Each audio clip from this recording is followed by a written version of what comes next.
నమస్కారం ETV news కు స్వాగతం. ముందుగా ముఖ్యాంశాలు. తెలంగాణలోని 3 మున్సిపాలిటీల్లో చైర్మన్ల ఎన్నికపై ఉత్కంఠ. ఇబ్రహీంపట్నంలో రిటర్నింగ్ అధికారిదే బాధ్యతన్న హైకోర్టు. కాసేపట్లో ఢిల్లీ చేరుకోనున్న రేవంత్ రెడ్డి. సాయంత్రం ప్రధాని ఇచ్చే విందుకు హాజరు కానున్న ముఖ్యమంత్రి. రేపు ఏఐసీసీ పెద్దలతో భేటీ. హైదరాబాద్ బిఎన్ రెడ్డి నగర్లో దారుణం. మాజీ భార్యను కత్తితో పొడిచి చంపిన వ్యక్తి. రెండో భర్త ఇంట్లోకి చొరబడి ఘాతుకం. మదనపల్లెలో చిన్నారి హత్య కేసు నిందితుడు కులవర్ధన్ మృతి. చెరువులో దూకి ఆత్మహత్య చేసుకున్నట్లు వెల్లడించిన జిల్లా ఎస్పీ.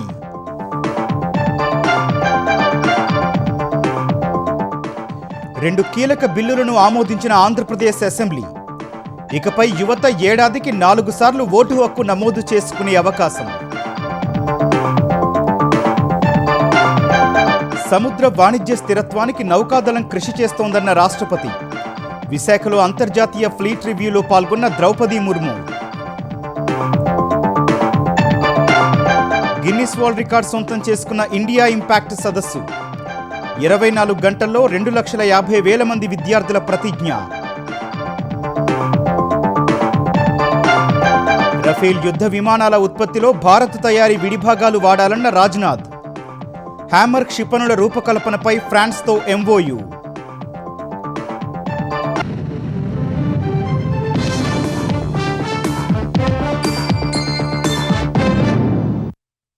తెలంగాణలోని 3 మున్సిపాలిటీల్లో చైర్మన్ల ఎన్నికపై ఉత్కంఠ కొనసాగుతోంది.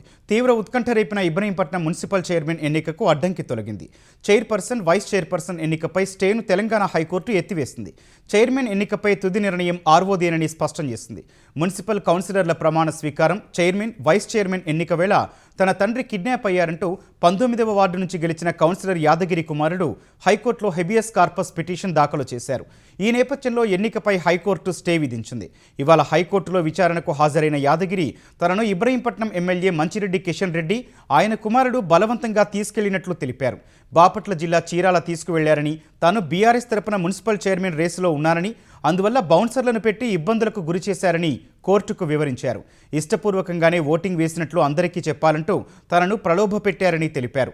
కాబట్టి మళ్లీ ఎన్నికను న్యాయబద్ధంగా నిర్వహించాలని కోరారు.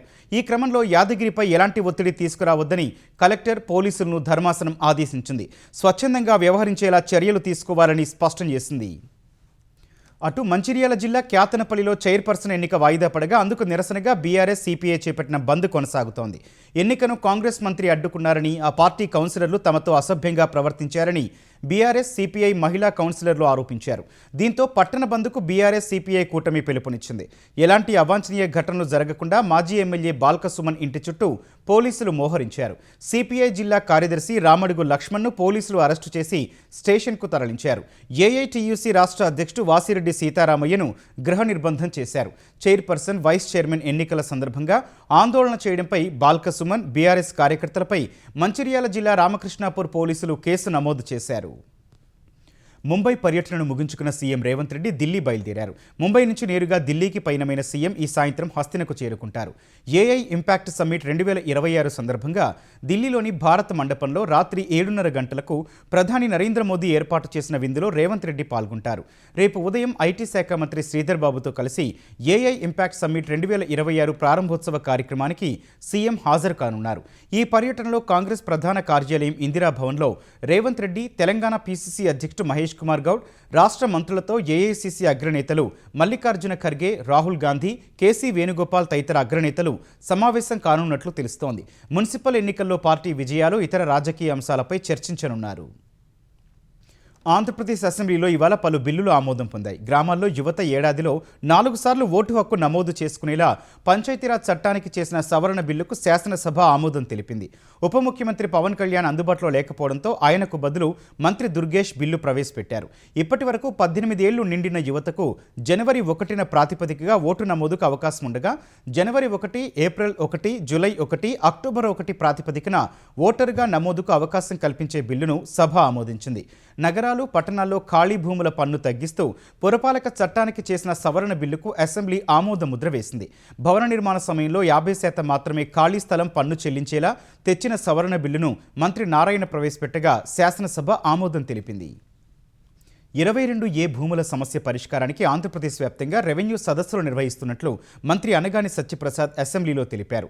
సభ్యులు అడిగిన ప్రశ్నలకు సమాధానమిచ్చిన మంత్రి 22Aకు సంబంధించి జీవోను అమలు చేయడం ద్వారా భూ సమస్యలు పరిష్కరిస్తున్నట్లు తెలిపారు. 22Aలో ప్రైవేటు భూములు ఉండకూడదన్న లక్ష్యంతోనే పనిచేస్తున్నట్లు మంత్రి అనగాని వివరించారు.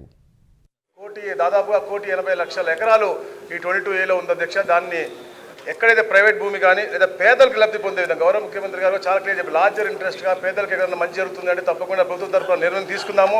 ఈ 22A వల్ల ఇబ్బంది కలగకూడదని లక్ష్యంతో చెప్పారు అధ్యక్ష. ఏదైతే మాజీ సైనికులకు భూమిని కేటాయించిన విధానం అధ్యక్ష, board standing order 15 disposal of land కింద అధ్యక్ష, GOMS 743 ద్వారా అధ్యక్ష 2.5 ఎకరాలు మాగాని కానీ 5 ఎకరాల మెట్ట కానీ ఇవ్వడం జరుగుతుంది అధ్యక్ష. ఇది కూడా సబ్జుడిస్లో ఉన్న ఇష్యూస్ అధ్యక్ష. ఇది చాలా పెద్ద సమస్య అండి. మీ టైంలో రోజు మీ టైంలో 25% టైం దీనికోసం కేటాయించండి సార్ ప్లీజ్. ప్రతి కలెక్టర్ గారు కూడా స్పెషల్ డ్రైవ్స్ తీసుకుంటా ఉన్నారు. మండే అగ్రిమెంట్స్తో పాటు ఈ రెవెన్యూ క్లినిక్లు పెడతా ఉన్నారు. 22A మీద ప్రత్యేక శ్రద్ధ పెట్టి ఎందుకంటే తమ చెప్పినట్టుగా ఇన్ఛార్జ్ మంత్రులు కూడా గౌరవ ముఖ్యమంత్రి గారు చెప్పారు, ఇన్ఛార్జ్ మంత్రులు కూడా ఇన్వాల్వ్ అయ్యి దీని మీద మార్గదర్శకాలు ఏది ఉన్నాయో ఇంప్లిమెంట్ చేయమని అధ్యక్ష. తప్పకుండా ఇంప్లిమెంట్ చేపిస్తాం అధ్యక్ష. థ్యాంక్ యూ అధ్యక్ష.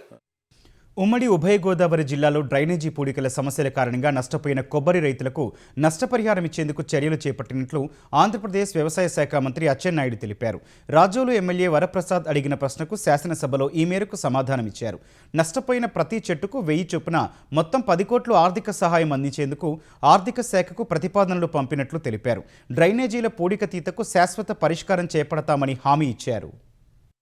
ఉమ్మడి తూర్పుగోదావరి పశ్చిమ గోదావరి జిల్లాలకి ప్రధానమైనటువంటి సమస్య డ్రైనేజ్ సమస్య అధ్యక్ష. దురదృష్టం ఏమిటంటే లాస్ట్ 5 years ఒక్క పైసా అంటే ఒక పైసా డ్రైనేజ్ సిస్టమ్ మీద ఖర్చు పెట్టకపోవడం వల్ల మొత్తం డ్రైనేజ్ అంతా పూడికిపోయి ఇటు వరి వ్యవసాయానికి కొబ్బరి చెట్లకి తీవ్రమైనటువంటి నష్టం జరిగిన విషయం కూడా సభకు తెలియజేస్తున్నాను అధ్యక్ష. రైడార్ సర్వే జరుగుతుంది. ఏదైనా ఒక బ్యాంకు సహకారం తీసుకొని డ్రైనేజీలన్నీ ఒకే సందర్భంలో బాగు చేయడానికి ఒక ఆలోచన చేస్తున్నామని చెప్పి తెలియజేస్తున్నాను. కూటమి ప్రభుత్వంలో రహదారులకు ఇరువైపులా చెట్లు పెంచి పచ్చదనానికి అధిక ప్రాధాన్యతనిస్తున్నట్లు ఆంధ్రప్రదేశ్ రోడ్లు భవనాల శాఖ మంత్రి బీసీ జనార్దన్ రెడ్డి తెలిపారు. జాతీయ రహదారుల నిర్మాణ సమయంలో రోడ్ల పక్కన చెట్లు తొలగించడంపై యలమంచిలి ఎమ్మెల్యే విజయ్ కుమార్ వేసిన ప్రశ్నకు మంత్రి సమాధానం చెప్పారు. గతంలో జగన్ సీఎంగా ఉన్నప్పుడు సమావేశాల కోసం 100 ఏళ్ల నాటి మొక్కలను నరికివేసిన దుస్థితి ఉందన్నారు. కూటమి ప్రభుత్వం రోడ్ల పక్క చెట్ల పెంపకానికి అన్ని చర్యలు తీసుకుంటున్నట్లు వివరించారు. రహదారుల నిర్మాణానికి అడ్డుగా ఉన్న చెట్లను మాత్రమే తొలగిస్తున్నట్లు మంత్రి చెప్పారు. సివిల్ వర్క్స్ ఖర్చులో 1% జాతీయ రహదారుల వెంబడి మొక్కల పెంపకము మరియు వాటి నిర్వహణ కోసం కేటాయించబడుతుంది. రోడ్డు మధ్య భాగంలో మీడియన్లో మరియు రహదారి 2 వైపులా అవెన్యూ మొక్కలు నాటడం పనులు IRC SP 21 ల్యాండ్స్కేపింగ్ మరియు చెట్ల నాటడం మార్గదర్శకాలు కూడా ప్రకారం చేస్తాం అధ్యక్ష. భూమి అందుబాటులో ఉన్న చోట రోడ్డుకు ఇరువైపులా చెట్ల పెంపకం జరుగుతుంది మరియు రైట్ ఆఫ్ వే అందుబాటులో లేని పక్షంలో అటవీ శాఖ అమల్లో ఉన్న మార్గదర్శకాల ప్రకారం అటవీకరణ కోసం గుర్తించిన భూములను పరిహార అటవీకరణ జరుగుతుంది. ఇంకా చెట్లు పాతవి మరియు భారీ చుట్టూ కొలత కలిగి ఉంటే చెట్లను ఇతర ప్రాంతాలకు మార్చి నాటుటకు ట్రాన్స్లేషన్ చర్యకు తీసుకునబడతాయని చెప్పి తెలియజేయడం అయింది అధ్యక్ష. వైసీపీ సభ్యుల ఆందోళనతో ఆంధ్రప్రదేశ్ శాసనమండలిలో వరుసగా 2వ రోజు సభా సమయం వృధా అయింది. ఎలాంటి చర్చలు జరగకుండానే సభ రేపటికి వాయిదా పడింది. ఉదయం సభ ప్రారంభం కాగానే మాజీ ఎమ్మెల్సీలు ఐలాపురం వెంకయ్య, రత్నాబాయి మృతి పట్ల సభ్యులు సంతాపం తెలిపారు. తర్వాత తిరుమల లడ్డూ కల్తీపైన ఇందాపూర్ డైరీ పేరుతో టీటీడీకి హెరిటేజ్ నెయ్యి సరఫరాపైన వాయిదా తీర్మానాల్ని చైర్మన్ తిరస్కరించారు. వెంటనే వైసీపీ సభ్యులు ప్లకార్డులు పట్టుకుని పోడియం వద్దకు వెళ్లి తమ వాయిదా తీర్మానాలపై చర్చించాలంటూ ఆందోళనకు దిగారు. ఈ క్రమంలో సభను చైర్మన్ 5 నిమిషాల పాటు వాయిదా వేశారు. తిరిగి ప్రారంభమైన తర్వాత కూడా వైసీపీ సభ్యులు తీరు మార్చుకోకపోవడంపై హోంమంత్రి అనిత మండిపడ్డారు. ఈ గందరగోళం మధ్య మండలిని చైర్మన్ సభను గురువారానికి వాయిదా వేశారు. మండలిలో వైసీపీ పక్షనేత బొత్స సత్యనారాయణ పార్టీ నేతలపై పట్టు కోల్పోయారని ఆంధ్రప్రదేశ్ విద్యాశాఖ మంత్రి నారా లోకేష్ విమర్శించారు. ఒకే పార్టీ నుంచి ఇద్దరు ఎమ్మెల్సీలు పరస్పర విరుద్ధంగా 2 వాయిదా తీర్మానాలు ఇచ్చారని మీడియాతో ఇష్టాగోష్ఠిగా చెప్పారు. ఒకరు లడ్డూ కల్తీపై చర్చకు డిమాండ్ చేస్తే మరొకరు ఇందాపూర్ డైరీపై చర్చ కోరుతున్నారని విమర్శించారు. వారి కొట్లాటలో ఎవరు పైచేయి సాధిస్తారో తమకు ఆసక్తిగా ఉందని అసెంబ్లీ లాబీలో లోకేష్ అన్నారు. తీర ప్రాంత ప్రయోజనాల పరిరక్షణకు విస్తృత సముద్ర వాణిజ్య స్థిరత్వానికి భారత నౌకాదళం కృషి చేస్తోందని రాష్ట్రపతి ద్రౌపది ముర్ము స్పష్టం చేశారు. విశాఖ తీరంలో అంతర్జాతీయ యుద్ధ నౌకల సమీక్ష 2026కు నేతృత్వం వహించిన రాష్ట్రపతి సముద్రంలో ఎదురయ్యే ముప్పును సవాళ్లను ఎదుర్కొనేందుకు భారత నేవీ పనిచేస్తున్నట్లు తెలిపారు. ఇంటర్నేషనల్ ఫ్లీట్ రివ్యూకు AP governor Abdul Nazir, CM Chandrababu, deputy CM Pawan Kalyan, కేంద్ర మంత్రి రామ్మోహన్ నాయుడు అధికారులు పాల్గొన్నారు. తొలుత N3 నావల్ జెట్టీకి చేరుకున్న రాష్ట్రపతికి తూర్పు నావికాదళ సిబ్బంది గౌరవ వందనం సమర్పించారు. అనంతరం ఐఎన్ఎస్ సుమేధ నౌకపై జాతీయ గీతాలాపనలో పాల్గొన్నారు. 21 తుపాకుల ఫైరింగ్ అనంతరం నిర్వహించిన ఫ్లీట్ రివ్యూలో భారత్ సహా వివిధ దేశాలకు చెందిన 71 యుద్ధ నౌకలు పరేడ్ నిర్వహించాయి. రష్యా, ఆస్ట్రేలియా, యుఏఈ నుంచి వచ్చిన 19 విదేశీ నౌకలు, భారత్కు చెందిన ఐఎన్ఎస్ విక్రాంత్, పలు యుద్ధ నౌకలు, 45 కోస్ట్ గార్డ్, మర్చెంట్ నేవీ, పరిశోధన నౌకలు భాగమయ్యాయి. తర్వాత ప్రసంగించిన రాష్ట్రపతి ఫ్లీట్ రివ్యూ ప్రపంచ దేశాల మధ్య ఐక్యతకు, పరస్పర సహకారం, గౌరవానికి ప్రతీకగా నిలిచిందని కొనియాడారు.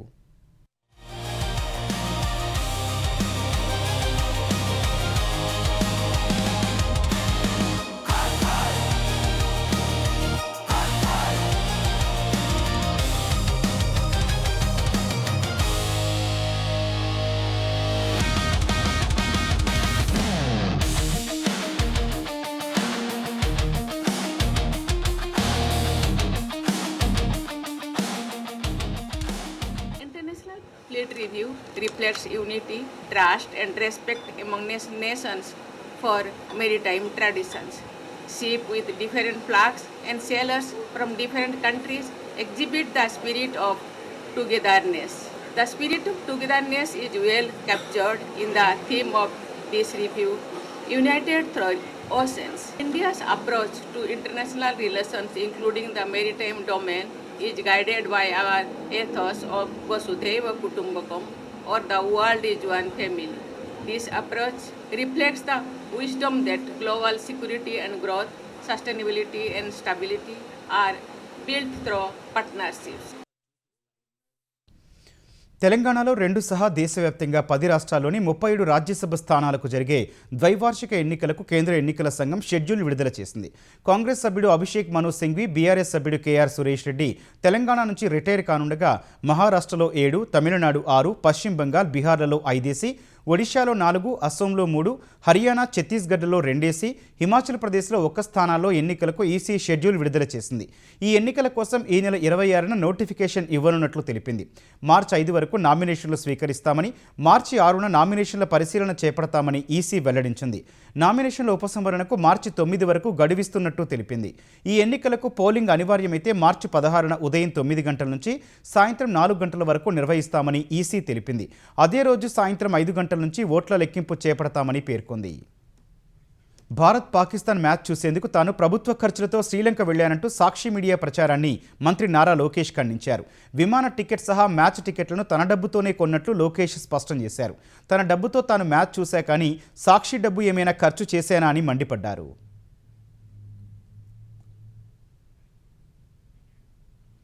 వైసీపీ ప్రభుత్వ హయాంలో జరిగిన గ్రూప్ 1 మూల్యాంకనంలో అక్రమాల కేసును సిఐడికి బదిలీ చేశారు.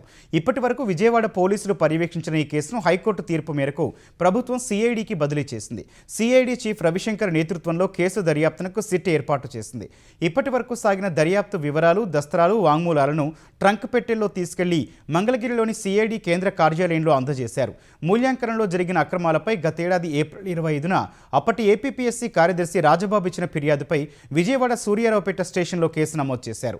దర్యాప్తు చేసి ఇందులో నిందితులుగా ఏపీపీఎస్సీ అప్పటి కార్యదర్శి సీతారామాంజనేయులు సహా క్యాంప్ సైన్ మీడియా యాజమాన్యాన్ని నిందితులుగా పేర్కొన్నారు. పిఎస్ఆర్ క్యాంప్ సైన్ మీడియా యజమాని పమిడికాల్వ మధుసూదన్లను అరెస్ట్ చేయగా వారు బెయిల్పై విడుదలయ్యారు. మదనపల్లిలో అభం శుభం తెలియని 7 ఏళ్ల చిన్నారిపై అత్యాచారం చేసిన నిందితుడు కులవర్ధన్ శవమై తేలాడు. కురబలకోట మండలంలోని కనసానివారిపల్లె చెరువులో ఇవాళ కులవర్ధన్ మృతదేహాన్ని గుర్తించారు. స్థానికులు ఇచ్చిన సమాచారంతో ఘటనాస్థలికి చేరుకున్న పోలీసులు మృతదేహాన్ని నీటిలో నుంచి బయటకు తీశారు. తొలుత గుర్తు తెలియని మృతదేహంగా భావించారు. శరీరంపై ఆనవాళ్లను గుర్తించి కులవర్ధన్గా తేల్చారు. శవ పరీక్ష కోసం మృతదేహాన్ని మదనపల్లి ప్రభుత్వాసుపత్రికి తరలించారు. నిన్న స్థానికులు ఆందోళన చేస్తోన్న సమయంలో కులవర్ధన్ పోలీస్ వ్యాన్ నుంచి దూకి పారిపోయినట్లు అన్నమయ్య జిల్లా ఎస్పీ చెప్పారు. తర్వాత ఆత్మహత్య చేసుకున్నట్లు ప్రాథమికంగా తెలిసిందన్నారు. ఈ ఎంటైర్ ఇన్సిడెంట్కి మూల కారణమైన అతను ఈరోజు మార్నింగ్ ముదివేడి దగ్గర అంగల్లో క్రాస్ దగ్గర ఒక చెరువులోని అన్ఐడెంటిఫైడ్ డెడ్ బాడీ కింద ట్రేస్ అయ్యి తర్వాత అతన్ని కులవర్ధన్ అని ముద్దాయిగా మనము రికగ్నైజ్ చేయడం జరిగింది. సూసైడ్ చేసుకొని డౌన్ అయినట్టు తెలుస్తుంది. ముద్దాయి ఇంటికి వెళ్ళి మనం డోర్ బ్రేక్ చేసి చూసినప్పుడు ముద్దాయి అండ్ పక్కనే డ్రమ్లోని చనిపోయిన పాప కూడా శవం కూడా లభ్యమైంది. ఇక్కడ లా అండ్ ఆర్డర్ సిచ్యువేషన్ చాలా హెవీగా డెవలప్ అవడం వల్ల హైవే కూడా బ్లాక్ అవడం వల్ల మనకి ఆ రక్షక వెహికల్ స్టాఫ్ని కూడా తిరగడం జరిగింది. అక్కడ ఒక డ్రైవర్ మాత్రమే ఉండడం జరిగింది ముద్దాయితో పాటు. ఆ సమయంలో అతను తప్పించుకొని పారిపోవడం జరిగింది మార్నింగ్ టైం. తర్వాత ఒక 2 టీమ్స్ పెట్టి వెతికించాం కానీ హౌఎవర్ రిజల్ట్ దొరకలేదు. ఈరోజు ఇలా మాట్లాడారు. 7 ఏళ్ల చిన్నారిని దారుణంగా చంపిన కులవర్ధన్ ఆత్మహత్యతో మదనపల్లె వాసులు సంతోషం వ్యక్తం చేశారు. నీరుగట్టువారిపల్లెలో బాణాసంచా కాల్చారు. కులవర్ధన్ పాపం పండిందని చెప్పారు. కులవర్ధన్ నివాసం ఉండే వీధిలోని మహిళలు పీడ విరగడైందని ఆనందం వ్యక్తం చేశారు. అతని దురాగతాలను గుర్తు చేసుకున్నారు. సైకోలాగా చిన్న బాలిక మీద హత్యా ప్రయత్నం చేయడము చాలా దురదృష్టకరము.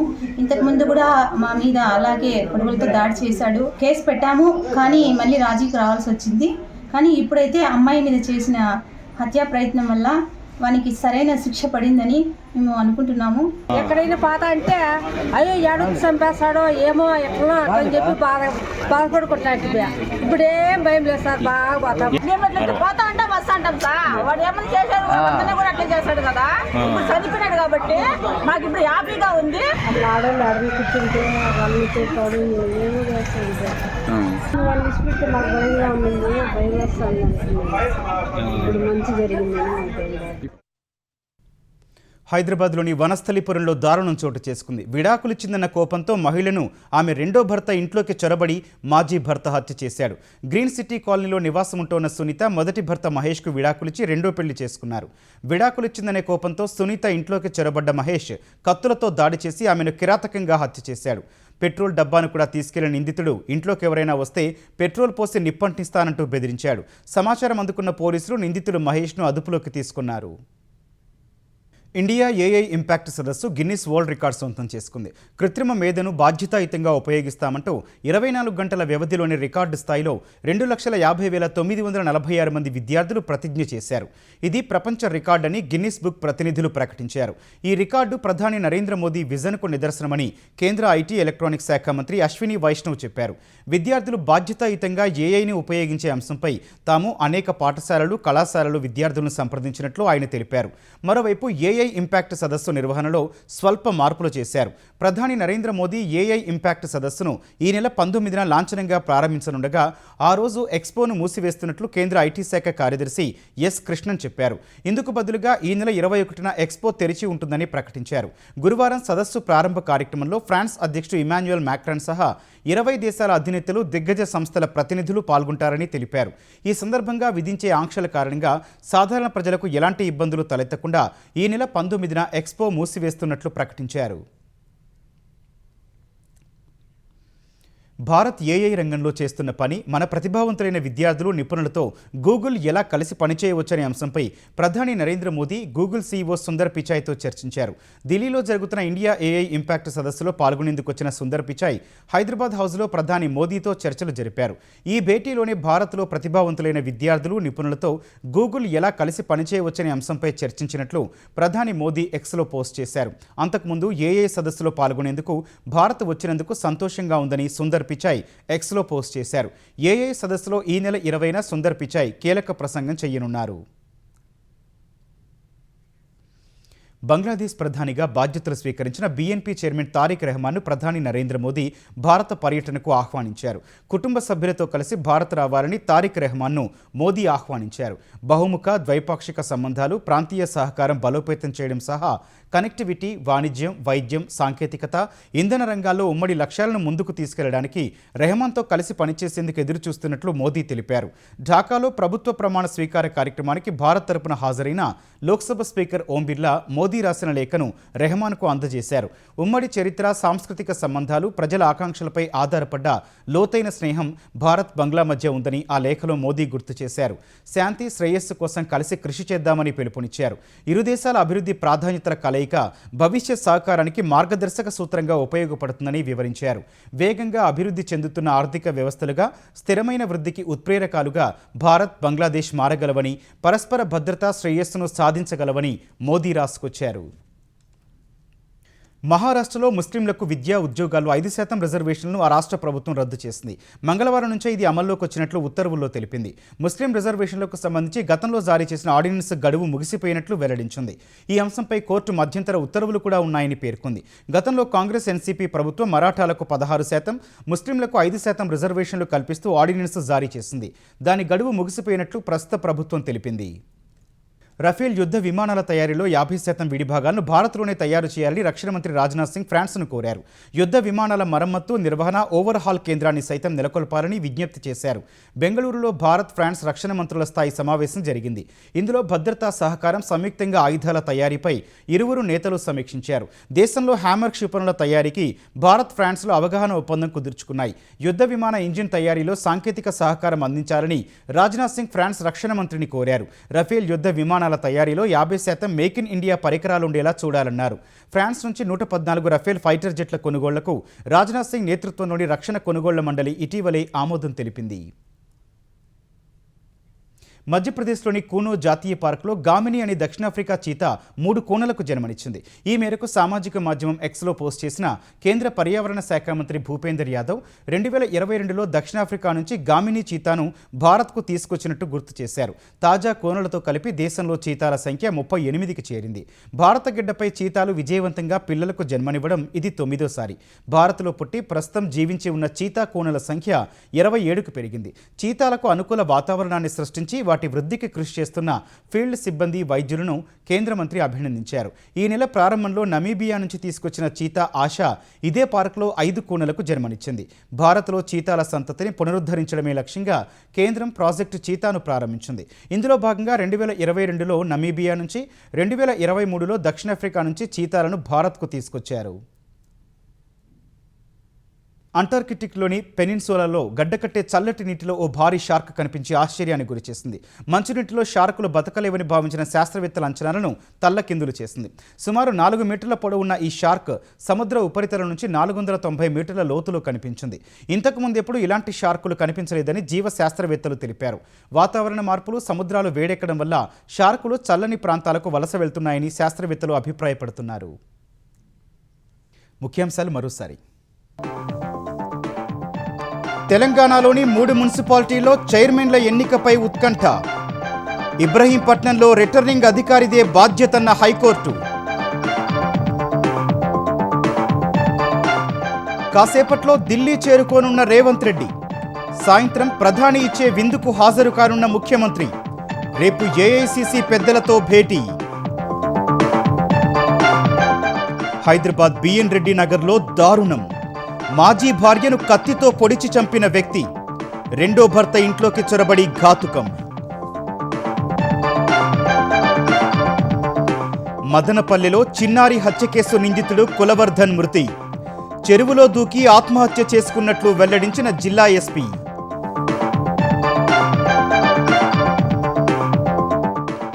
రెండు కీలక బిల్లులను ఆమోదించిన ఆంధ్రప్రదేశ్ అసెంబ్లీ. ఇకపై యువత ఏడాదికి 4 సార్లు ఓటు హక్కు నమోదు చేసుకునే అవకాశం. సముద్ర వాణిజ్య స్థిరత్వానికి నౌకాదళం కృషి చేస్తోందన్న రాష్ట్రపతి. విశాఖలో అంతర్జాతీయ ఫ్లీట్ రివ్యూలో పాల్గొన్న Droupadi Murmu. Guinness world record సొంతం చేసుకున్న ఇండియా ఇంపాక్ట్ సదస్సు. 24 గంటల్లో 2,50,000 మంది విద్యార్థుల ప్రతిజ్ఞ. రఫేల్ యుద్ధ విమానాల ఉత్పత్తిలో భారత్ తయారీ విడిభాగాలు వాడాలన్న రాజ్నాథ్. హ్యామర్ క్షిపణుల రూపకల్పనపై ఫ్రాన్స్తో ఎంఓయు.